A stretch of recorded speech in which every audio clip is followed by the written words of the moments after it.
Bonjour à tous, je suis ravie de vous retrouver pour une nouvelle vidéo. Il était temps que je la sorte, le mois de septembre est terminé, les achats sont terminés, nos comptes sont en négatif et le banquier nous a appelé pour nous dire qu'il fallait stopper tous les achats.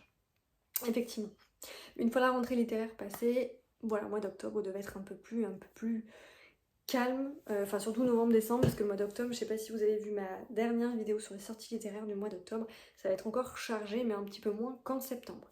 Donc je vais vous montrer mes différents achats qui vont varier un petit peu des sorties littéraires que je vous avais présentées dans une ancienne vidéo. Enfin il y a deux vidéos, une ancienne vidéo, n'importe quoi. Et je vais donc vous présenter ça assez rapidement de telle manière à ce que vous puissiez avoir une idée de ce qui m'a vraiment marqué ou pas, parce que c'est vrai que les vidéos de présentation des sorties littéraires c'est assez riche, assez foisonnant, bien que je l'ai quand même concentré sur ce que j'étais pratiquement sûre d'acheter. Au final j'ai un tout petit peu varié, vous allez le voir. Voilà. Le premier que j'ai acheté c'est Ça un monstre, le tome 2 de Vanessa Lane. Non pardon, pas du tout. C'est le tome 1, voilà. Le tome 2 est sorti aussi, mais moi comme j'ai pas le tome 1 et que je l'ai pas lu, je me suis acheté le tome 1 parce que j'ai vu de très bons avis sur internet. J'ai vu qu'un avis négatif parmi les youtubeuses que je suivais, donc je me suis dit que j'allais me laisser tenter. C'est du fantastique et beaucoup de celles que j'apprécie, que je suis et que j'apprécie l'ont beaucoup aimé, donc je me suis dit que ça devrait être pareil pour moi. Donc ici on suit Joan Chang-hunt qui passe des vacances chez ses parents. Elle a une famille un petit peu farfelue. Elle adore son petit boulot au manoir de Holland House où elle se rapproche peu à peu d'un passionné d'histoire, Nick. Voilà. Elle va découvrir que sa famille, les Hunt, ne sont pas une famille effectivement comme les autres, mais font partie d'une des 12 familles dotées de pouvoirs, voilà, de pouvoirs cachés, fascinants et terrifiants, et que le tueur de monstres qu'on lui présentait dans les contes de son enfance n'est pas qu'un mythe, il existe bel et bien et voudra tout faire pour abattre ceux qu'elle aime. Voilà. Pire encore, il s'agit effectivement de Nick, le garçon auquel elle a commencé à s'attacher. Donc pour sauver les siens, elle va s'allier avec l'héritier d'un clan ennemi et je crois qu'elle a le pouvoir de voyager dans le temps. Donc les résumés Lumen sont toujours très développés, on sait à peu près toujours la moitié du roman du coup, mais voilà, il me faisait très envie et je pense qu'il va faire partie des prochaines lectures pour le début de cet automne. Voilà. Je passe assez vite parce que c'est des sorties qui sont pas nouvelles et que tout le monde a déjà vu passer. Seulement si vous connaissez mes goûts littéraires et que vous aimez ce que je vous présente, voilà, vous pouvez être sensible un petit peu à tout ça. Chez De Saxus Soups, j'ai encore le ticket de caisse, tout va bien. Pour me rappeler que je ne dois plus faire d'achat. Ces promesses maudites de Lexi Ryan que j'avais acheté, donc là en brochet pas en hardback, parce que c'est une romantécie. Voilà. Donc on suit Brie, qui est une voleuse extrêmement douée, qui déteste plus que tout au monde les failles, et lorsque sa sœur Jas est vendue au cruel roi de la cour de la lune, elle n'a pas d'autre choix que de se rendre en féerie. Pour sauver la jeune fille, Brie va passer un accord avec le roi et accepter de voler pour lui 3 reliques puissantes, magiques à la cour du soleil. Voilà. Coïncidence, à la cour du soleil, le prince Ronan cherche une potentielle épouse humaine, donc elle la rejoint dans le rang de ses prétendantes, mais on se doute bien que tout ne va pas se passer comme cela, et qu'elle va forcément s'attacher au prince, et qu'il n'est pas aussi détestable que ce qui lui était dit. Voilà, donc Romantécie, Enemies to Lovers, et vous savez à quel point j'y suis sensible, donc là aussi, il va rejoindre ma longue liste, ma longue pile de Saxus. Je ferai une vidéo spécifique puisque j'ai lu aux éditions Lumen, La société très extraordinaire, des sorcières extraordinaires, quelque chose comme ça avec son titre à rallonge, qui a été forcément un coup de cœur, comme pour pratiquement tous ceux qui l'ont lu. C'est de la cozy fantasy, voilà. Donc tout comme on a du cozy murder, du policier un petit peu cozy, on a de la cozy fantasy, je ne connaissais pas du tout. Et ce premier roman Lumen que je vous présenterai dans une autre vidéo a été un véritable coup de cœur. Donc c'est vrai que il se passe pas énormément de choses, il n'y a pas énormément de quêtes dans la cozy fantasy, mais on retrouve les éléments qu'on aime, c'est-à-dire la magie, des sorcières, des chaudrons, des décoctions de potions. Voilà, il y a quand même des petites choses, une petite intrigue, un petit peu d'action, mais c'est pas primordial, c'est pas le Seigneur des Anneaux, quoi. Voilà, tout simplement. Et là, j'ai récemment acheté Legend Lattes de Travis Baldree aux éditions Inis. Alors, la première fois que je suis passée devant ce roman à Cultura, j'ai fait qu'est-ce que c'est encore que cette loufoquerie? Voilà, avec mes idées arrêtées. Et puis finalement, en faisant quelques recherches sur internet, j'ai découvert que c'était de la cozy fantasy et que c'était pas si mal que ça, voire même très très bien pour ceux qui aiment, voilà, à l'automne, se poser dans leur canapé avec une petite tisane le dimanche ou une petite infusion, se poser avec un petit cookie et prendre le temps de lire quelque chose qui va pas être compliqué, nous remuer les neurones avant la reprise de la semaine et qui en même temps peut être particulièrement bien parce qu'on retrouve tout ce qu'on aime de la fantaisie quand même sans les palpitations à outrance. Donc ici, on suit Vive, une orque mercenaire au passé sanglant qui veut changer de vie et qui va ouvrir, je crois, un café. Voilà.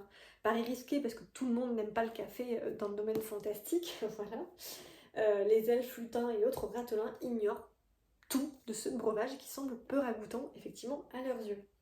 Et lorsque les hommes demandent Madrigal, la mafia locale viennent s'en mêler et que l'un de ses anciens compagnons d'armes rôde alentour, Vive sait d'expérience que son aventure ne se déroulera pas sans embûche. Aux côtés d'une succube très perspicace, d'un gobelin mutique et de divers alliés improbables, Vive devra réussir à se tailler une place dans un monde qui lui est inconnu, tout en protégeant coûte que coûte ce qui compte le plus pour elle. Donc oui, je pense qu'on a beaucoup d'éléments fantasy, cosy, mais qu'il y a quand même un petit peu d'action dans celui-là. Et il me tarde effectivement beaucoup de le lire, donc je pense que je vais le mettre sur le dessus de la pile avec Seul un monstre pour que ce soit mes prochaines lectures. Voilà. En ce moment, je suis en train de lire le De Saxus, Cache-Cache Mortel. Je vous en reparlerai, je vais bientôt terminer, donc là je vais repartir sur quelque chose, voilà, je pense, fantasy, puis après ça un monstre, mais franchement, il a l'air top. Je vous fais bientôt un retour sur la cause du fantasy, je vous présenterai les 2 romans que j'ai lus. Ensuite, aux éditions J'ai lu La Cité des Songes, un trône de poussière, le tome 2 de Georgia Caldera. Donc Georgia Caldera n'est plus à présenter. Elle a écrit Les Brumes de Cendre-Lune, je crois que je n'ai pas lu, mais que j'ai dans ma bibliothèque, voilà. Très très bien critiqué comme auteur. Le premier tome a été pas trop... Enfin, il y a eu quelques petits points négatifs qui ont été soulevés. Moi j'ai lu le premier tome, ça a été un coup de cœur, j'ai adoré. Donc j'ai mis un petit peu de temps à m'y mettre, je l'avais abandonné je crois au premier tiers. Et après j'ai continué, ça a été un véritable coup de cœur, j'ai adoré le reste et c'est vrai que c'était tellement prenant que je voulais connaître la suite et là j'ai encore plus envie de connaître la suite. Donc dans le tome 1 on suivait une princesse qui avait des pouvoirs particuliers avec une pierre qui a des pouvoirs magiques et comme la princesse, alors c'est pas la princesse, c'est comment elle s'appelle? On le voit pas mal en fantasy, je me rappelle plus. Elle a des pouvoirs particuliers, voilà. Et la princesse de ce royaume va disparaître, donc elle va être envoyée pour un mariage arrangé pour maintenir la paix avec un royaume voisin. Et voilà, elle va devoir se présenter comme étant la princesse, voilà. Donc le prince d'en face a des particularités, je crois qu'il est un petit peu handicapé, etc. Et ils ont tous les deux, je crois, des visions. Et il y a une sorte de prophétie comme quoi effectivement les 4 chevaliers, je crois, trouveraient la cité des songes, chevaucheraient des créatures dingues et trouveraient une cité où tout le monde serait à l'abri du mal puisque dans ce monde-là, les royaumes sont concernés par la terre se fracture. Il y a des failles qui se créent au niveau terrestre et il y a un monstre qui sort de ces failles et qui bouffe tout sur son passage. Je crois que j'ai résumé mais de manière totalement à côté de la plaque. Donc franchement si vous voulez, si ça vous a un petit peu intéressé, n'hésitez pas à aller voir le tome 1, franchement c'était top. J'ai un petit peu de mal à me mettre dedans, mais je pense que Georgia Caldera c'est quand même une valeur sûre et la preuve j'ai acheté le tome 2, donc voilà, le tome 1 m'a laissé sur ma faim, je voulais en savoir un petit peu plus. Ensuite, j'ai acheté, parce que j'ai regardé les vidéos de Alex Booky dans Prada et que ça m'a beaucoup intéressée, de Becky Chambers, j'ai décidé de commencer par une prière pour les timides, qui est le 2, et un psaume pour les recyclés sauvages. Voilà. Donc le 1 c'est celui-là, Histoire de moine et de robots. Ça m'a énormément intéressé comment elle les a présentés, ça me permet, comme ils sont assez courts, de découvrir Becky Chambers. Donc dans le 1, on vous dit que, enfin vous savez que j'aime beaucoup, notamment dans les mangas que je vous ai présentés, j'aime beaucoup tout ce qui est post-apocalyptique, tout ce qui est développement de la technologie à outrance et de la robotique, et qu'est-ce qu'on fait une fois que le genre humain est éteint, qu'est-ce qui se passe, etc. Ici, Voilà des siècles, les robots de Panga ont accédé à la conscience et lâché leurs outils. Voilà des siècles, ils sont partis ensemble dans la forêt et nul ne les a jamais revus. Voilà des siècles qu'ils se sont fondus dans les mythes de l'humanité. Un jour, la vie de Dex, moine de thé, est bouleversée par l'arrivée d'un robot qui, fidèle à une très vieille promesse, vient prendre des nouvelles. Il a une question à poser. Il ne rejoindra les siens qu'une fois satisfait de la réponse. La question: de quoi les gens ont-ils besoin?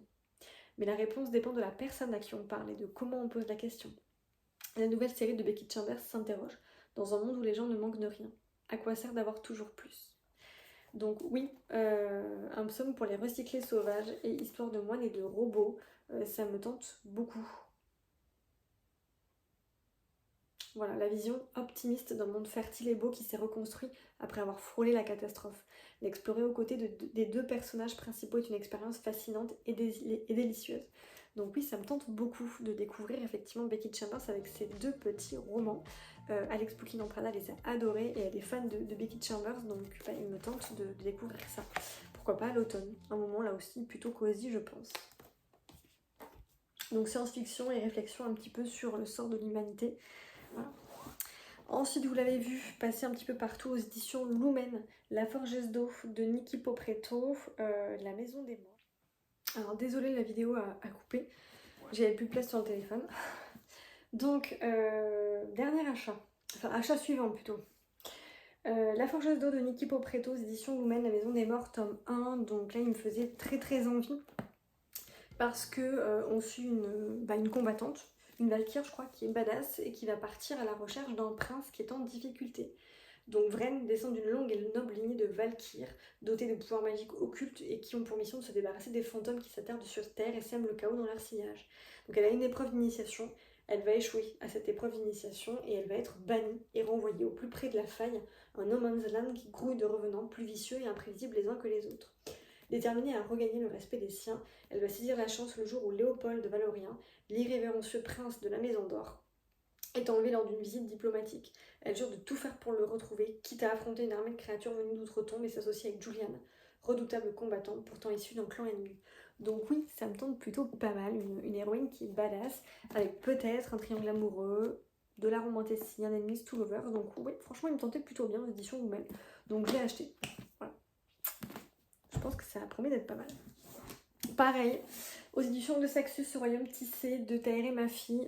Voilà, Tahereh Mafi, très apprécié comme auteur, donc je me suis dit que j'allais tenter ma chance.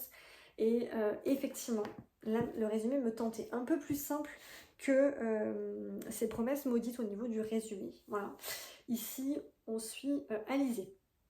Une servante comme les autres, invisible, insignifiante, nul ne se doute qu'elle est l'héritière d'un ancien royaume djinn, pièce maîtresse d'une prophétie prédisant la libération de son peuple. Traquée depuis toujours, elle a passé sa vie à se cacher pour survivre. Mais un jour, elle va commettre une terrible erreur. Kamran, le prince héritier du trône d'Ardunia, a entendu la prophétie annonçant la mort prochaine de son grand-père. Ne voulant pas devenir roi, il se doit de trouver la menace et de l'éliminer. Ses soupçons se posent immédiatement sur une servante aux yeux étranges dont il a croisé la route un matin et qu'il a vu repousser un agresseur sans effort. Jamais il n'aurait pu imaginer que cette éblouissante jeune femme qu'il ne peut chasser de son esprit allait un jour bouleverser son royaume et le monde entier. Le résumé m'a juste embarqué dès qu'il y a des trucs sur les djinns, des créatures, une prophétie. Là je ne vois pas de triangle amoureux, je vois un ennemi to lovers, donc franchement il me tente trop. Mais j'essaie de me limiter, vous l'avez compris. Alors, un hardback que j'ai acheté parce que j'ai peur qu'il soit en rupture. Sinon, maintenant, je n'achète plus de hardback. Hop, que du brochet. Cow & Flame de Justina Harland et Tessa Gratton aux éditions Big Bang. Donc, il est juste magnifique. Je vais passer assez vite parce que je l'ai présenté dans mes sorties littéraires du mois de septembre. Enemies to Lovers, là aussi, avec un petit peu de steampunk, je pense. Donc il me faisait beaucoup envie.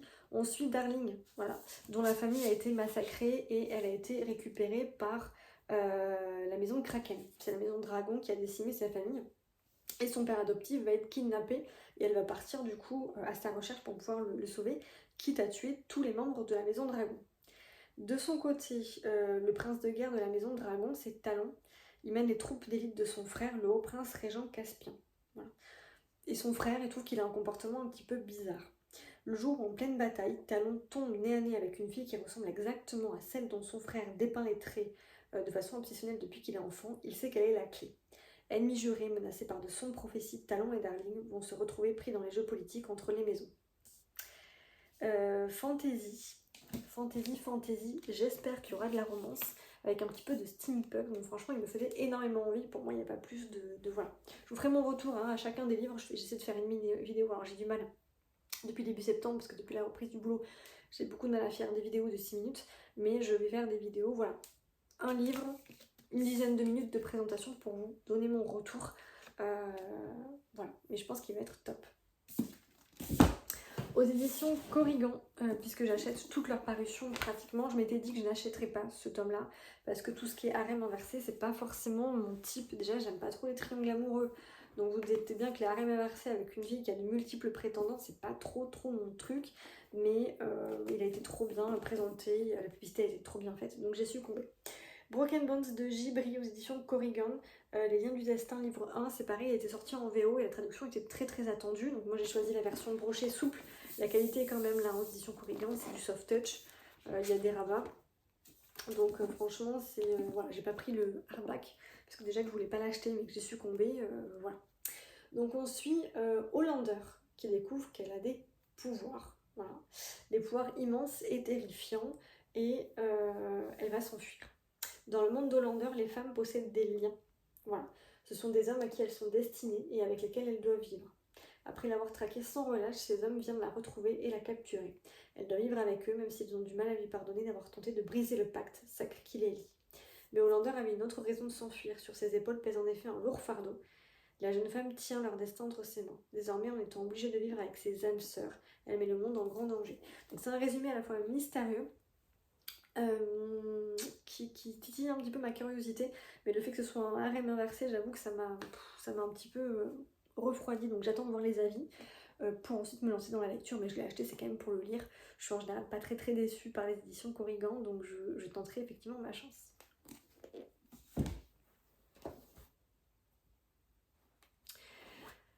J'ai acheté le deuxième tome de Kami-sama School, je vous l'avais présenté dans ma vidéo sur les mangas, c'est l'auteur. On est aux éditions Kiyun, l'auteur des carnets de l'apothicaire. Donc au niveau du trait, au niveau du dessin, on est sur quelque chose de similaire au carnet de l'apothicaire, tout simplement. Je peux pas vous le dire mieux au niveau des planches graphiques. Donc moi j'ai beaucoup aimé parce que je suis assez difficile en manga. Et dans le premier tome, on suit Nagi, dont la grand-mère est décédée et sa grand-mère, elle, dirigeait un temple. Puisque dans le monde où vit Nagi, les humains, ceux qui ont des pouvoirs, sont formés dans des écoles pour devenir des dieux et des déesses. Et ensuite, une fois qu'ils ont réussi leur examen, ils vont, comme la grand-mère de Nagi, surveiller des temples, etc. La grand-mère de Nagi va décéder et il n'y a personne pour reprendre la surveillance du temple. Le seul qui pouvait, c'était le frère jumeau de Nagi, notre héroïne, mais il est complètement... il s'est renfermé depuis le décès de sa grand-mère. Et c'est très drôle parce qu'il communique, il est enfermé dans sa chambre et il communique avec Nagi, avec sa sœur, par la télépathie, voilà. Et aussi par la télékinésie, donc il déplace une petite peluche qu'il fait parler à sa sœur. Donc c'est très drôle. J'aime beaucoup les planches parce que fait par l'auteur des carnets de l'apothicaire. Et j'aime beaucoup, voilà, c'est très drôle parce que voilà, le frère de Nagi est trop drôle. Un jour, je passe assez vite parce que j'ai déjà résumé dans ma vidéo sortie littéraire. Un jour, Nagi va sauver un petit garçon. Donc Nagi, elle n'a pas de pouvoir particulier contrairement à son frère, sauf qu'elle arrive parfois à bloquer les pouvoirs de télépathie de son frère. C'est la seule chose qu'elle arrive à faire. Et un jour, elle va sauver un petit garçon et il y a un dieu, peut-être lui je crois, plutôt pas mal, un dieu qui va considérer que c'est une capacité particulière d'avoir sauvé ce jeune garçon. Il va l'envoyer à la Kami-sama School qui forme les dieux et les déesses. Donc est-ce que c'est vraiment une nulos ou est-ce qu'au contraire elle a des prédispositions? Affaire à suivre. Moi j'ai adoré. Là je passe aussi assez vite aux éditions Corrigan, le tome 2 de Frost and Nectar, livre 2, ici, dans Ambrosia de C.N. Crawford. J'avais adoré le tome 1, assez cliché mais démarré de manière très drôle, très comique, où notre héroïne, elle est mi-faille, mi-humaine, et elle a été abandonnée très bébé dans le monde des humains, donc elle a grandi dans le monde des humains et elle déteste les failles. Donc il n'y a pas beaucoup de failles dans le monde des humains, mais elle y a vécu, elle vit sa vie avec sa meilleure amie, et c'est très très drôle le début, c'est ça qui m'a fait accrocher au roman plus que la fantaisie, c'est que le jour de son anniversaire, elle découvre qu'elle est trompée par son copain, elle va se bourrer la gueule avec sa meilleure amie dans un bar le soir même, et le prince défailli va venir dans le monde des humains parce que justement il recherche toute une série de prétendantes pour épouser sa future reine, il recherche sa future reine, et elle fait partie effectivement des rares mi-failles, mi-humaines qu'il va sélectionner. Pourquoi il va la sélectionner? Parce qu'en fait il y a une étrange malédiction qui pèse sur lui, et il va la sélectionner non pas parce qu'il l'adore, mais parce qu'au contraire, ils se détestent tous les deux, parce qu'elle va, vous allez vous voir dans une situation très cocasse, dire des choses odieuses qui vont être transcrites à la télévision en direct sur lui. Voilà. Et donc il va se dire, bah non, finalement, je peux pas tomber amoureux d'elle, donc je vais la sélectionner. Et vous verrez pourquoi il y a une malédiction qui pèse sur le prince des failles. Donc j'ai adoré ces circonstances-là, l'humour qu'il y avait au début, les situations très cocasses. Donc voilà, et après j'ai été prise par l'histoire forcément, mais le monde de la fantaisie n'était pas très très développé, donc il va y avoir des épreuves. On met en place le monde de la fantaisie dans ce premier tome. Il y a des épreuves, puisqu'elle va quand même passer des épreuves pour être sélectionnée reine. Et les épreuves sont assez sanglantes, donc c'est plutôt pas mal. J'ai adoré la combinaison du monde des humains, du monde des faillis, l'humour qu'il y a au niveau de nos deux héros, c'est très très drôle. Donc un animiste to lovers là aussi. Ah oui, ça je vais le mettre sur mes prochaines lectures. Avec les Janan Latte, c'est ça un monstre, je vais mettre dans le rangeton, très très attendu, il y a une publicité de dingue fait par les éditions Hachette Roman. Donc c'était le roman très très attendu de la rentrée littéraire du mois de septembre. Donc un hardback, voilà, un hardback avec une couverture effectivement de dingue. Voilà, il est juste magnifique. Donc ça je pense que vous l'avez vu passer, mais un nombre de fois, il est énormément passé sur les réseaux puisqu'il a été, c'était le roman le plus attendu de la rentrée littéraire. Maintenant, quid des retours, quid des avis? Je n'ai vu que des avis positifs pour l'instant. C'est pour ça qu'il va faire partie de mes prochaines lectures justement. Je vais le mettre après les Janan Latte et Seul en monstre. Je vais voir comment je vais articuler ces trois, mais ça va être mes trois prochaines lectures carrément. Donc voilà, il était très très attendu puisqu'on suit une héroïne qui a la capacité effectivement de parler aux Oranimas, des horloges pourvues d'âmes qui sont chargées de protéger le palais dans lequel effectivement elle vit, de prévenir les complots.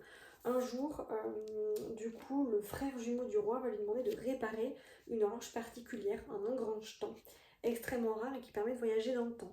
Donc notre héroïne, Sophie, qui a perdu son papa récemment et qui ne le fait pas très très bien, va utiliser cette horloge particulière, cet engrange-temps, et je suppose qu'il y a une histoire de voyage dans le temps et de conséquences, etc. Donc pour l'instant, les premiers avis sont extrêmement positifs, donc c'est pour ça qu'il va faire partie de mes prochaines lectures. Et puis l'ouvrage est juste magnifique. Donc je crois que c'est un tome 1. Affaire à suivre. Allez, encore deux romans. J'ai succombé donc à Tarot, le premier tome, Le Dernier Soleil de K.D. Edwards, édition Brajlon. Hop, le premier tome. Je crois qu'il y en a 2 ou 3 qui sont sortis là déjà. Donc pourquoi? Alors au départ je ne voulais pas l'acheter parce que je crois qu'il y a une romance MM et moi je ne suis pas fan des romances MM ni FF, il me faut une romance hétéro. Voilà. Donc c'est tout, chacun aime sa romance effectivement préférée, moi c'est les romances MF. Donc voilà, le roman que je suis en train de lire, il y a une romance FF, mais c'est pas grave. Là je voulais pas le lire juste effectivement pour ça. Quand je sais qu'il y a 2-3 tomes, j'aime bien avoir une romance MF et pas autre chose, voilà, parce que sinon je m'attache pas au personnage. Et puis finalement, le résumé a été tellement bien présenté sur les réseaux sociaux, j'ai eu tellement de retours positifs sur le début de cette saga que je me suis laissée tenter. Donc, on suit Rune St. John, dernier descendant de la cour déchue du soleil, qui se voit engagé pour une enquête sur la disparition d'Adam, le fils de Dame Justice en Nouvelle-Atlantide, la ville-île où les Atlantes se sont établis après la destruction de leur terre d'origine par les humains. Accompagné de son acolyte et garde du corps Brand, il infiltre les plus hautes sphères de la noblesse néo-atlante pour interroger les proches et les associés du disparu. Très vite cependant, leur enquête va les mener sur une piste imprévue, celle d'une créature légendaire liée au secret du massacre de la cour de Rune. En cherchant Adam, Rune pourra-t-il lever le voile sur l'assassinat de sa famille et de son passé? Et on voit effectivement, là c'est les tomes 2 et 3. Donc ouvrage juste magnifique. Et puis l'histoire, le world building a l'air tellement bien fait, ça a l'air tellement riche et tellement pas complexe, mais tellement développé que ouais, franchement j'ai trop envie de le lire. Donc lui aussi il va faire partie de mes prochaines lectures.